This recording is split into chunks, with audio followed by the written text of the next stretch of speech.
The Valentine's Day serial killer. I have worked missing persons long enough to know there are two kinds of disappearances. The first kind has noise around it. A fight, a witness, a timeline that leaks. The second kind is quiet. Too quiet. Like someone reached into a normal life and pinched one piece out of it without moving anything else. Emily Harker was the second kind. 31. No prior runaways, no drugs, no debt that mattered. No secret boyfriend, at least none that showed up in phone records. A steady job, a steady sister, a steady routine. The kind of person who texts back right away and always leaves a light on in the kitchen. She went missing on Valentine's Day. Not during a party, not outside a bar, not on a date. At 8:47 p.m., her phone stopped moving. At 8:49, it stopped talking to the network. At 8:52, it recorded a single photo. And then it went silent. When I got the call, the first thing that stuck out wasn't the date, it was the location. The caller was Emily's sister, Kelsey. She said Emily's car was still in the lot at her office building, like she'd come back after hours. Emily wasn't answering, which was already wrong. But Kelsey said something else too, in a shaky voice that kept dropping into a whisper. She's been getting notes. That's how it started. The building was an old medical billing office downtown, 3 stories of stained brick, narrow windows, and a basement that smelled like damp paper. The company processed hospital claims and collected money from patients who never saw the invoices coming until they were already late. People hate places like that, even if it's just math and paperwork. Emily was an accountant there, a numbers person, the kind who believes every mystery has a ledger somewhere. Kelsey met me at the entrance. She wore a winter coat that didn't match her shoes. That's what panic does. It makes you grab whatever is closest. She told me Emily had been getting secret admirer notes for weeks. At first, Kelsey said, it seemed harmless, cute even, a little office romance on the side. Emily had joked about it, flushed when she talked, like she liked being seen. Then the notes changed. Kelsey pulled a small stack from her bag, bound with a rubber band like evidence from a different life. The paper was clean, white, folded carefully, each one addressed in neat block letters. Emily. No last name. Like the writer didn't need it. The first note was dated January 22nd. It said, I noticed you today at 9:14. You tucked your hair behind your left ear when you laughed. I like that. You smell like vanilla and something warm. I think you look best when you're focused. Under it, at the bottom, was a single letter. Beige Kelsey watched me read like she was trying to read my face. Emily, she said, had assumed it was a guy at work, some shy coworker. There was one in particular she suspected, a quiet analyst named Darren who sat 2 rows behind her. The kind of guy who would blush when spoken to and stare at his monitor too long. Emily started leaving notes back. Simple at first. Thank you. Who are you? This is sweet. Then she started flirting. Kelsey's mouth pulled tight when she said that. Not because it was wrong, because she knew what came next. The next note was February 1st. You wore the green blouse today, not the usual blue. It makes your eyes look deeper. You changed your perfume. I can tell. Why did you change it? Was it for him? At the bottom, A. Kelsey said Emily laughed that one off. It's definitely Darren, she told her sister. He sits close enough to notice. But the notes kept coming, and they kept getting more specific. February 6th, I saw you talk to him by the copier. You smiled like you didn't know I was right there. You leaned in. Your laugh was too loud. You kept touching your necklace. You always touch it when you want someone to look at you. At the bottom, S. Emily told Kelsey she felt guilty, like she was leading someone on. But she also felt chosen. Special. Like she had a secret admirer in a world that mostly treated her like an invoice number. Kelsey said Emily tried to guess who it was by changing small things, a different hair clip, a different sweater, a new perfume. She wanted to see if the notes would follow. They did. February 9th. Your hair smelled like rain today. You used a new shampoo. Don't change it again. I liked it. You looked at the window at 3:33. You were thinking about leaving. About going home, about him. You shouldn't think about him. At the bottom, E.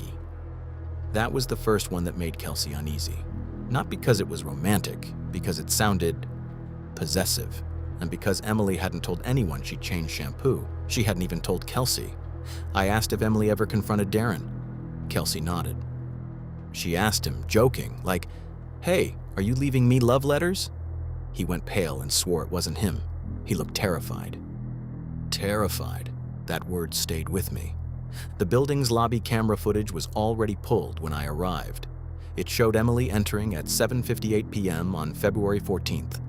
She looked normal, not dressed for a date, just a black coat, a scarf, and a tote bag that hung heavy like she was carrying work. She scanned a badge and went inside. The next camera, the one on the elevator, went black at 7:59. Power cut. We checked the electrical room. Nothing obvious. No forced entry. No signs of a struggle in the lobby.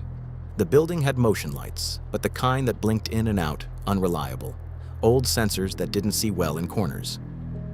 As we moved deeper, Kelsey kept talking, filling the silence like she was afraid it would swallow her. The notes had started mentioning things outside the office. At first, Emily thought it was just the writer being dramatic. Then, it got personal. February 11th. Your sister's laugh is sharper than yours. She doesn't like me. I don't like her. When you stand in your kitchen at night, you keep the light over the stove off. You think it makes you harder to see. It doesn't. At the bottom, Emily had read that out loud to Kelsey, laughing, trying to make it a joke. But that night she checked all her locks twice. February 12th. You left your bedroom window open a crack last night. You do that when you're anxious. You should stop. The attic gets cold. It creaks when you walk away from it. You think it's the house settling. It's not. At the bottom, Edie Kelsey told me she asked Emily if she'd called the police then. Emily didn't. She said she didn't want to be the woman who panics over notes. She didn't want HR involved. She didn't want to be told she was imagining things. That's another thing panic does. It makes you worry about being embarrassing, right up until you're afraid of being dead. We reached Emily's office floor. Cubicles, dim emergency lighting, a long hallway that ended in a stairwell door with a frosted window. It felt like a place built for daytime, for chatter and coffee and printers. At night, it felt eerie and wrong. On Emily's desk, there was a Valentine's card propped upright. Red paper, a cheap heart on the front, the kind you buy in bulk. Inside was a note. Happy Valentine's Day, Emily. We meet soon. I made you something.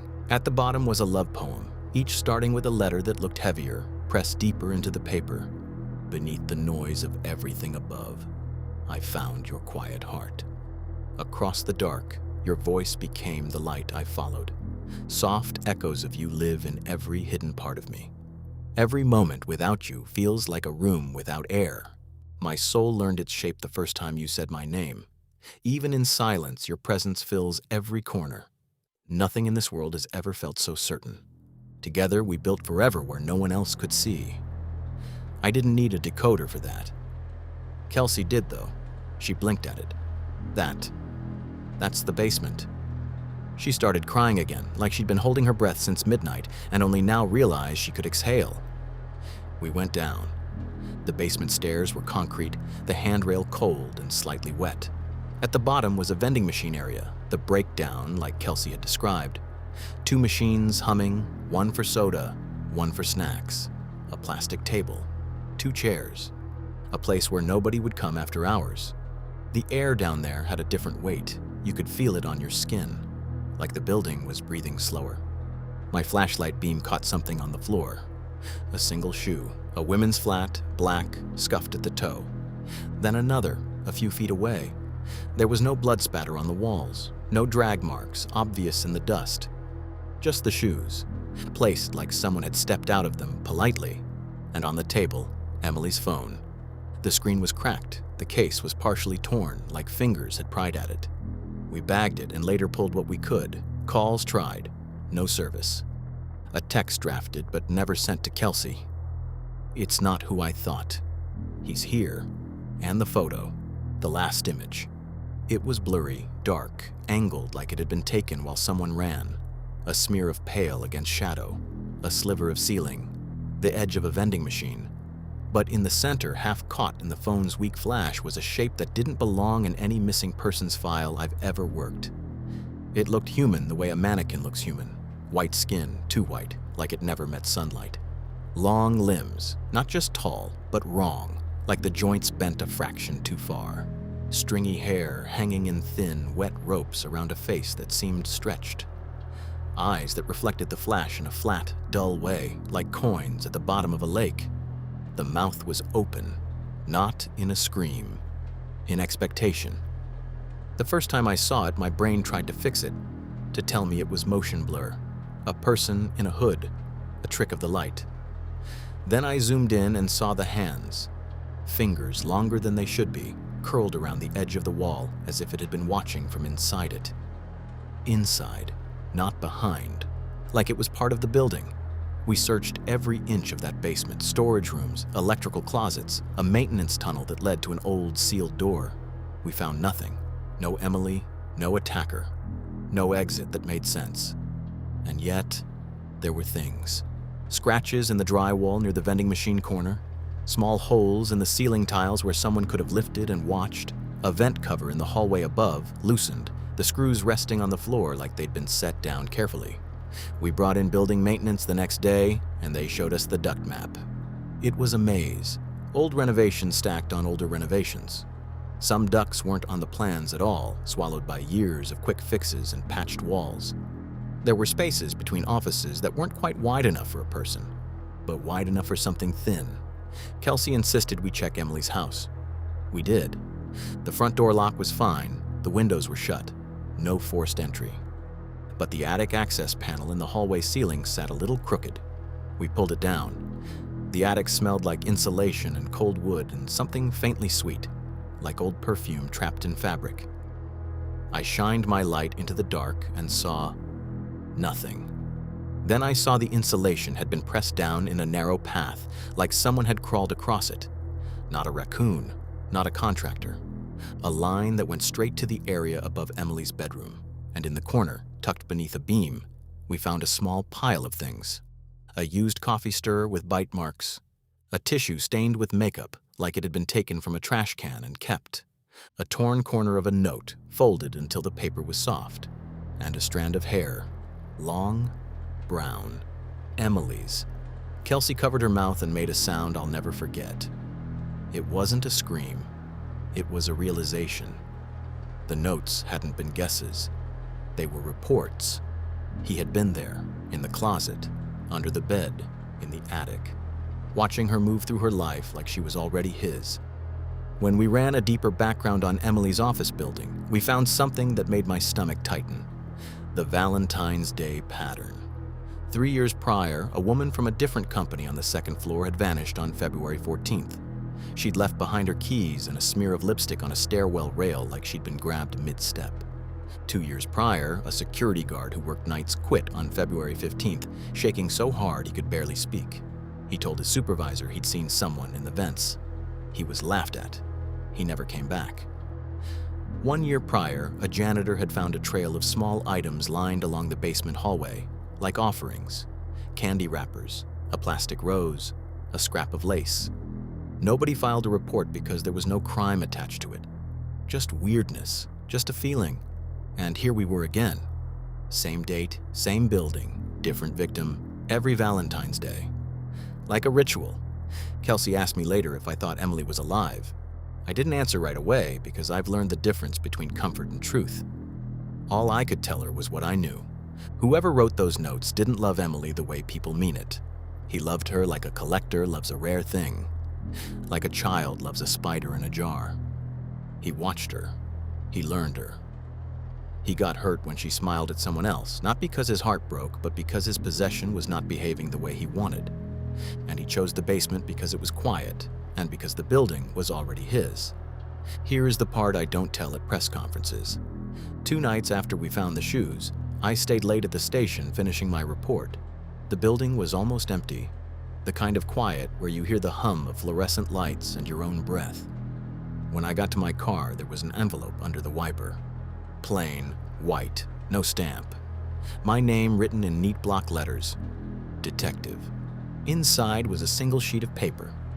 You read her words like they were yours. You held her shoe like it could speak. You think you can find me. At the bottom, a line that made my mouth go dry. I liked her vanilla. I like your cologne too. And beneath that, one letter, E. Like the last letter in a new message. Like the first letter in a new name. I stood there in the cold parking lot and looked up at the dark windows of the station, at the vents along the building's side, at the trees lining the street, bare branches scratching at the sky like fingers. And for the first time since I pinned on a badge, I felt something that wasn't just fear. It was the sense that I had been noticed, that someone had been close enough to smell me, and that Valentine's Day wasn't over. Not really. Because whatever took Emily Harker doesn't disappear after it gets what it wants. It waits, it watches, it writes. And every year, when the calendar turns to February 14th, it starts looking again. For someone new to admire. From inside the walls. Case file supplement, detective's personal entry. Date, March 18th. Case, Emily Harker, missing person. I didn't expect the noise. Not from the building, not from the press, not even from the department, from everyone else. It started small. 3 days after Emily disappeared, my sister texted me a link, just a news article from another state. Headline buried halfway down the page, a woman missing. Last seen leaving her office, February 14th. No suspects. She added, "This sounds like your case." I didn't respond, because it didn't sound like my case. It was my case. The next day, one of the guys from the precinct emailed me a YouTube video. Grainy thumbnail. Title in all caps. The Valentine's Day Killer, 15 years of disappearances. I almost deleted it, but I watched it anyway. The video was amateur, bad narration, stock music, but the details were precise in ways that made my stomach tighten. February 14th, 2006, Ohio. Office worker never makes it home. 2009, Pennsylvania, hospital billing clerk vanishes after late shift. 2011, Illinois, accountant leaves building, never seen again. 2014, New York, insurance processor missing. Shoes found in stairwell. Shoes. I paused the video, rewound, watched it again. Each case was treated like an isolated incident. No official connection, no federal task force, no shared suspect profile. Just coincidence. That word, coincidence. It's a comfortable lie people tell themselves when the truth is too specific. Within a week, the messages multiplied. Texts from cousins I hadn't spoken to in years. Emails from retired detectives. A printed article left anonymously on my desk. A TikTok video sent by my niece with shaky narration and flashing red text. He lives in the walls. I watched that one too. Clips of buildings, vent openings, crawl spaces, attics. Stories in the comments section. My aunt disappeared on Valentine's Day 2012. My coworker too. They said she ran away. My brother swore he heard breathing in the vents. Most of it was garbage, speculation. People trying to turn tragedy into entertainment. But buried inside the noise were patterns. Victims who worked late. Victims who worked in quiet buildings. Victims whose belongings were left behind, not scattered, not stolen. Placed. Shoes, phones, notes, and always. February 14th, always Valentine's Day. 20 years. 20 years of lives interrupted mid-sentence. 20 years of families left waiting for doors that never opened again. I started a second file at home. Not official, not sanctioned. Just mine. A cardboard box on my kitchen table filled with printouts, articles, forum posts, archived news clippings, missing persons bulletins. Faces, so many faces. Different cities, different years. Same absence. I stopped sleeping well. Every sound in my apartment felt wrong. Pipes settling, air moving through vents, wood expanding. I started checking the attic access panel twice before bed. Started checking the closet. Started leaving lights on.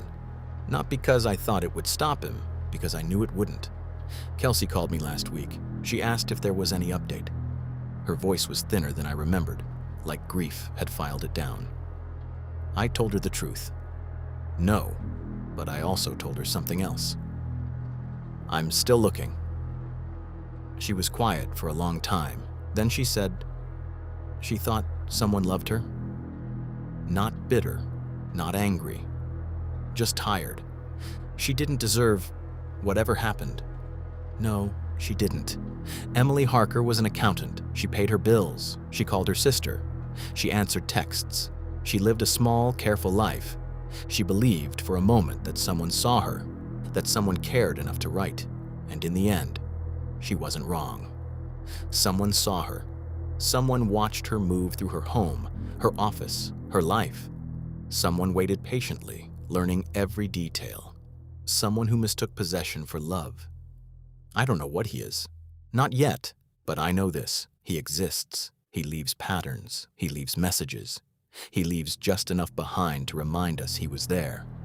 And he waits. Because Valentine's Day comes every year. And so do I. I don't care if it takes the rest of my career. I don't care if the file grows thicker than every other case combined. Emily deserved more than silence. Her family deserves more than theories and comment sections and blurry videos narrated by strangers. They deserve an answer. They deserve to know what took her. And someday, I'm going to find him, even if he's still watching, even if he already knows my name. Hey, like and subscribe now.